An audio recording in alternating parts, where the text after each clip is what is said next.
존경하는 전국의 농업인 여러분, 국민 여러분, 주승용 국회 부의장님을 비롯한 지금 이 여야 선배 의원님 여러분, 그리고 언론인과 방청객 여러분, 소금처럼 변함없는 전남 영암무안 신안 출신 서삼석 의원입니다. 의사당의 범은 요원 한가라는 화두를 던지면서 질문에 들어가겠습니다.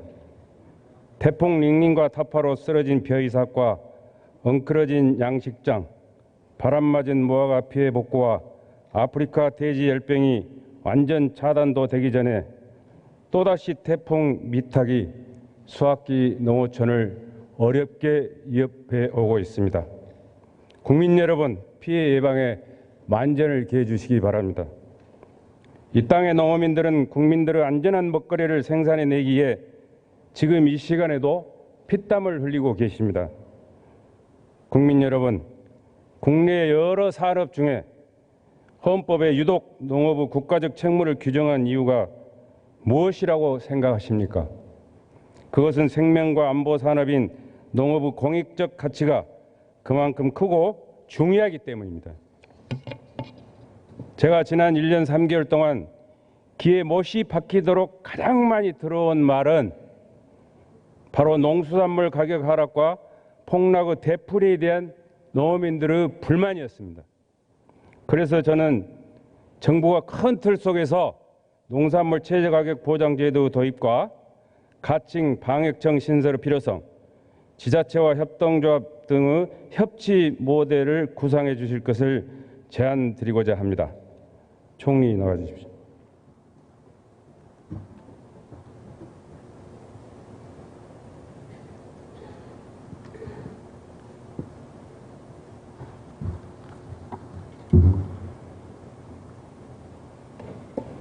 총리님, 저 말고 한 분은 남으셨습니다.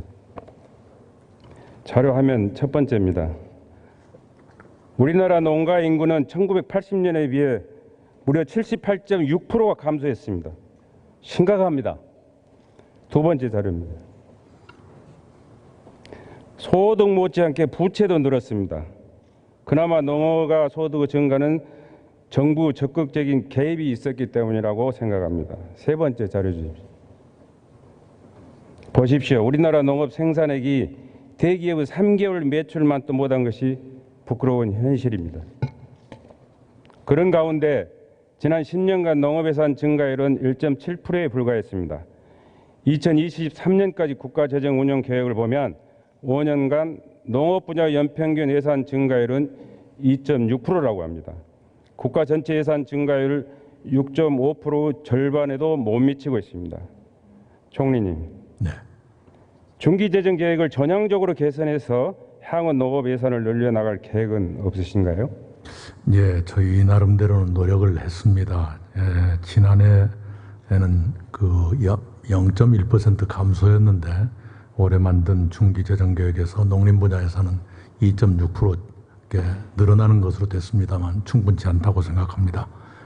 더욱더 늘어날 여지가 있는지 챙겨보면서 노력하겠습니다. 꼭 챙겨주십시오. 네. 기본적인 예산조차 뒷받침되지 않는다면 지금까지 말씀드린 농촌 인구 감소 및 고령화와 열악한 농업 소득 문제를 어떻게 개선해야 될까요, 총리?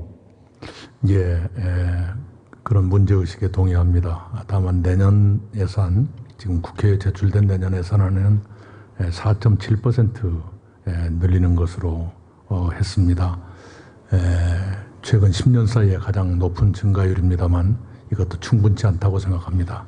그리고 의원님 단 하나, 제가 지금 말씀드린 4.7%는 농림부 예산을 말씀드리는 건데 농촌에 쓰이는 예산 중에서 농림부에 계산되지 않은 예산도 있습니다. 예를 들면 농촌의 생활환경 개선을 위해서 무슨 문화시설을 한다. 그런 생활 SOC 사업은 문화시설 같으면 문화부 예산으로 들어가 있고 어떤 것은 국토부 예산으로 들어가 있고 그 사업의 주무부처 예산으로 들어가 있기 때문에 이 4.7보다는 조금 더 늘어날 수 있다. 이걸 이해해 주시기 바랍니다. 저는 뭐 이해할 수는 있습니다만 현장에 있는 농어민들이 체감은 총리님 말씀을 이해를 못하고 있는 것 같아서 제가 현장 목소리를 대신 전해드린 겁니다. 다음입니다. 미국의 트럼프 대통령은 개도국 지위 포기를 강도 높게 요구하고 있습니다. 자료 화면 네 번째 줘보세요. 2017년을 기준으로 농업 총생산액 대비 해외 국가들 보조금 지급 비율 현황입니다. OECD 평균이 10.6%, EU는 17%, 일본은 10.3%입니다. 그중에 노르웨이는 무려 44.2%입니다. 50%에 육박하는 농업 보조금을 주고 있습니다. 반면 우리나라는 현행 개도국 지하에서도 6.7%에 불과해 OECD 하위권입니다. 총리님, 개도국 지위를 지켜내는 데는 수단과 방법을 다해야 한다고 생각합니다. 총리께서 보는 이와 관련된 문제점은 무엇이라고 생각하십니까? 예, 그 트럼프 대통령이 말씀하신 몇 가지 기준에 우리 대한민국이 모두 다 해당이 되는 처지가 됐습니다. 그것은 우리 선배들이 땀 흘려 일해서 성취한 결과이기도 합니다만, 그러나 이것이 농어민들께 부담이 되고 손해가 되지 않도록 하는 건 중요하다고 생각합니다. 당장은 농산물 관세, 농업 보조금의 영향이 없다고 합니다만, 그러나 어떻게 하면 우리 농업을 지킬 것인가 하는 관점에서 더 지혜를 모아서 대책을 준비하도록 하겠습니다. 이거 절대 안 됩니다. 총리 들어가셔도 좋습니다. 네. 경제부총리 나와주십시오. 자료화면 다섯 번째 띄워주세요. 부총님 이거 여러 번 보셨죠? 네. 자료화면 여섯 번째 해주십시오. 1986년 신문 기사와 2019년 기사를 비교해 보면 33년이란 긴 시간이 흘렀지만 신문 기사의 내용은 거의 비슷합니다. 안 그러신가요, 총리님, 부총리님? 예, 뭐 마늘 파동이 많이 있었습니다. 여전히 농산물 가격 폭락에 관한 것들입니다. 본의원이 예결위에서 총리와 경제부총리께 농산물 최저 가격 보장제를 도입해야 한다고 질문했을 때 네. 총리께서는 기술적인 문제를 거론하셨고 부총리께서는 정부가 시장에 개입하는 것은 신중해야 한다. 또 부처 간의 의견이 있어서 더 검토가 필요하다라는 그런 답변을 하신 바 있습니다. 맞죠? 네. 그러나 본의원과 우리 현장의 농민들은 결코 이에 동의하기 어렵습니다. 자료 일곱 번째 주십시오. 표에서 보시다시피 농산물 최저가격 보장제도와 그 유사 사례는 여러 나라에서 쉽게 찾아볼 수 있습니다. 화면에서 보듯이 지금 빨간색으로 표시되어 있는 글자가 정부를 표시하고 있습니다. 대부분입니다. 이렇게 외국에서도 정부 적극적인 관여와 개입 등이 나타나고 있습니다. 부총리가 말씀하신 부처 간 의견은 무엇이고 언제쯤 그 조정이 가능한 것입니까? 네, 의원님 지난 예결위 때도 이 질문을 주셔서 저희가 부처하고 얘기를 해봤습니다만은 제가 본 데는 의원님 이 농산물 최저 가격 보장 제도를 도입하는 것에 대해서 그렇게 찬성하는 부처가 거의 없었다는 말씀을 일단 드리고요. 그 이유는 아까 제가 말씀드린 것처럼 정부가 이 시장 가격을 직접적으로 이렇게 개입하는 것이 맞는가에 대한 여러 가지 지적이 좀 있었습니다. 그래서 그러면 외국 사례를 보신 거예요? 그거는 제가 보건데 저희도 파악을 더 해봐야 되겠습니다만 아마 의원님께서 주셨던 최저가격 보장제도하고는 조금 취지가 다른 걸로 알고 있고요. 저희도 지금 개별 품목에 대해서 가격 안정제도라든가 또는 보조금 지원제도라든가 이런 걸 통해서 간접적으로 지원하는 형태가 아닐까 생각이. 부총리님, 저는 의지가 중요하다고 생각합니다. 우리보다 선진국들 또 우리하고 비슷한 수준의 나라에서도 이미 정부가 시장에 개입한 흔적들이 표에서 여실히 나타나 있지 않습니까? 다시 한번 적극적으로 최저가격 보장제도를 검토하실 의향 결코 없으신가요? 아닙니다. 의원님 아까 말씀드린 것처럼 저희가 한번 부처 간의 의견을 이렇게 몇 번 조율을 했는데 아까 말씀드린 것처럼 여러 가지 어려움이 있어서 진전이 안 되고 있는 거고요. 하여튼 저희가 꼭 최저가격 보장제도가 아니더라도 의원님 취지를 뒷받침할 수 있는 여러 가지 재정적인 예산 사업을 포함해서 한번 강구를 해보겠습니다. 그래서 그 시기 조정 가능 시기가 언제냐고 제가 모두 여쭤봤던 것입니다. 지금 당장 최저가격 보장제도를 도입하기에는 본연도 쉽지만은 않을 거라고 생각합니다.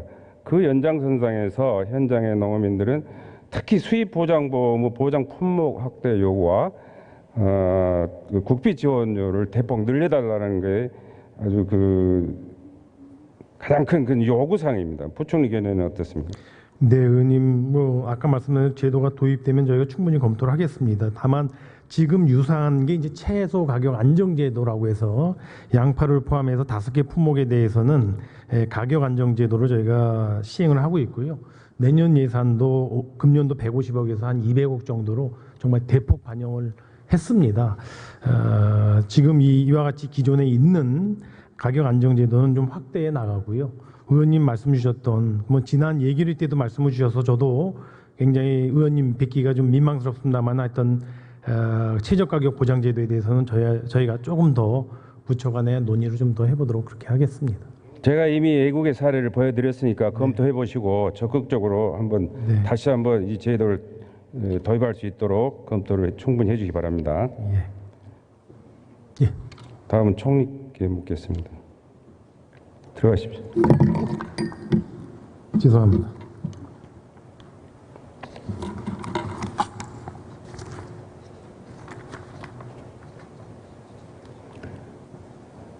방역청 신설과 백신 개발에 관한 내용입니다. 지금 이 시간에도 전국 각지에서 방역을 위해 수고하시는 모든 관계자분들께 특별히 위로의 말씀을 드립니다. 국내 농업 생산액에서 40%를 차지하는 우리나라 축산업은 상대적으로 국토 면적이 협소해 밀집 사육을 하므로 방역에 매우 불리한 조건입니다. 총님 동의하십니까? 네. 자료 화면 8번째 줘보십시오. 이 사진은 참고로 전남 무안의 흑돼지 방목 현장 사진입니다. 여기 농장 주인장은 돼지를 이렇게 키워야 건강하다고 말합니다. 근본 아프리카 돼지열병은 당국의 노력에도 불구하고 발병 원인 규명과 확산 차단이 더디고만 있습니다. 물론 노력 자체를 폄하하는 것은 아닙니다. 우리 속담에 아무리 급해도 바늘 허리 깨맸을 수 없다라는 말이 있습니다. 그런데 불행하게도 검역본부가 권장한 178개의 소독제 중에 효력 시험 지침 검역본부 고시 제2018-16호를 통과한 제품은 그중에 11개에 불과합니다. 167개는 효능 검증이 안 된 것이 방역 현장에서 쓰여졌다는 것입니다. 제가 농림부에 이 문제를 제기했을 때 전혀 아니라고 했었습니다. 근데 사실로 드러났습니다. 총리, 검역본부가 공고하는 소독제의 효능 효과 여부에 대해서 어느 정도 알고 계셨습니까? 예, 지금은 워낙 광역화된 지역에서 급히 소독을 해야 되기 때문에 여러 가지를 소독제를 쓰고 있습니다만 지금 의원님께서 지적하신 그 소독제는 국제동물기구 같은 국제기구에서 효능을 인정한 것들입니다. 그 국제기구에서 인정하는 것까지 빼고는 지금 소독의 수요를 충당할 수 없기 때문에 일시적으로는 불가피하다는 점을 이해해 주시기 바랍니다. 불가피했을지언정 검역본부 고시를 위반하는 것은 엄연한 사실입니다. 그래서 일각에서는 물백신을 갖다 물대포 쏘듯이 하고 있다라고 비웃기도 하는 그런 현상들이 있었습니다. 그래서 본연은 이 문제를 국정감사를 통해서 지속적으로 제가 확인을 해볼 것이고 만에 하나 더 큰 문제가 있다면 저는 감사원 감사 청구도 할 계획이다라는 것을 분명히 농림부 관계자 여러분께 말씀드립니다. 네, 그리고 의원님 아까 그 화면에 보여주셨는데요. 돼지들이 방목해서 굉장히 행복해 보이긴 합니다만 그러나 지금은 방목하면 아프리카 돼지열병에 감염될 확률이 더 높아집니다. 네, 그래서 우리 농민들께서 방금 보신 그 화면 너무 감동하지 말았으면 좋겠다 이 말씀을 드립니다. 오해가 없기를 바랍니다. 소농의 시대가 도래하고 있다는 것을 암시해드리기 위해서 제가 사진을 보여드렸던 겁니다. 또 검역본부가 국산 백신 제조 시설 구축 지원 사업 공모를 통해 민간 제약 회사를 선정하였으나 2018년 예산 188억 전액을 사용치 못해 이월한 상태라고 국회 예산 정책처가 밝혔습니다. 총리께 묻겠습니다. 광범위하고 심각한 피해가 예상되는 가축 전염병의 경우에는 백신 개발 사업을 국가가 주도하거나 책임 있는 개발 시스템을 만들어 나가야 한다고 생각합니다. 동의하십니까? 네. 백신이 제약회사로서는 큰 돈을 벌기 어렵다고 해서 기피하는 경향이 있습니다. 그래서 국가의 지원이 불가피합니다. 이 백신을 빨리 국내에서 국산화할 수 있도록 적극적으로 지원을 하겠습니다. 그래서 제각각의 지자체 방역의 대응, 지지부진한 백신 개발 등의 열악한 국내 방역 상황에서 방역의 전문성, 신속성, 통일성을 갖춘 가칭 방역청을 신설해서 국가의 체계적 방역 시스템을 영구적으로 구축해야 한다고 본의원은 주장합니다. 총리님 의견 어떠신가요? 네, 충분히 고려할 가치가 있는 제안이라 생각합니다만 그러시죠? 지금 당장은 아프리카 돼지열병 막는데 좀 총력을 경주하고요. 이것이 어느 정도 잡혀진 다음에 검토하도록 하겠습니다. 꼭 해주시 바랍니다. 네. 자료화면 9번째입니다.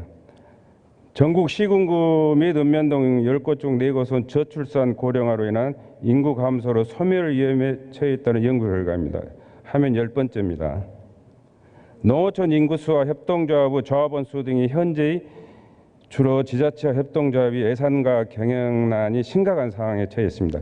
농어촌은 농협, 수협, 축협, 산림조합 등 조합원이 곧 주민이고 주민이 곧 조합원입니다.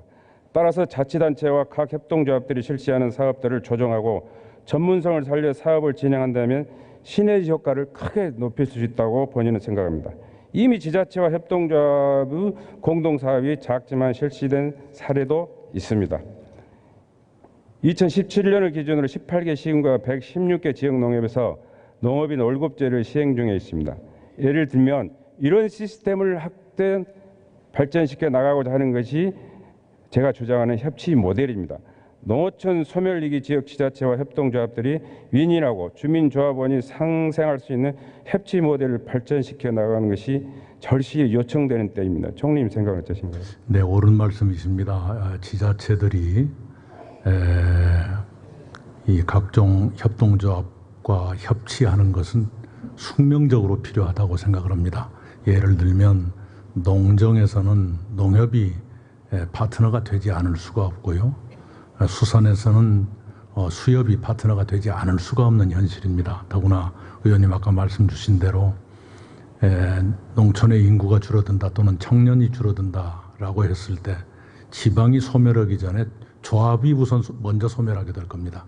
그런 절박함을 가지고 모든 분야에서 동반자로서 협치해 주기를 바라고 협업해 주기를 바라고 그걸 정부도 그런 방향으로 권장하도록 하겠습니다. 지자체가 먼저 그런 의식을 가졌으면 합니다. 총리님 믿겠습니다. 아직 이 자리에서 제기하지 못한 농업 현안들이 수도 없이 많이 있습니다. 수산업에 종사하신 분들은 세제 지원과 보조금 등에 있어서 농업과 형평성 문제를 제기하고 계시고 118만 여성 농업인들은 정부 정책과 지원이 여전히 미흡하다고 주장하고 있습니다. 총리 농어촌 특별위원회가 4월 출범을 했습니다. 현안들이 있음에도 불구하고 당연지 국무위원들이 회의 참여 극히 저조했습니다. 이건 문제가 있는 거 아닙니까? 예, 그건 국무위원들이 잘못한 거라고 생각합니다. 네, 앞으로 더구나 대통령 직속의 특위이기 때문에 내각에서 더 관심을 갖도록 하겠습니다. 총리님 하신 말씀 믿어보겠습니다. 들어가십시오. 수고하셨습니다.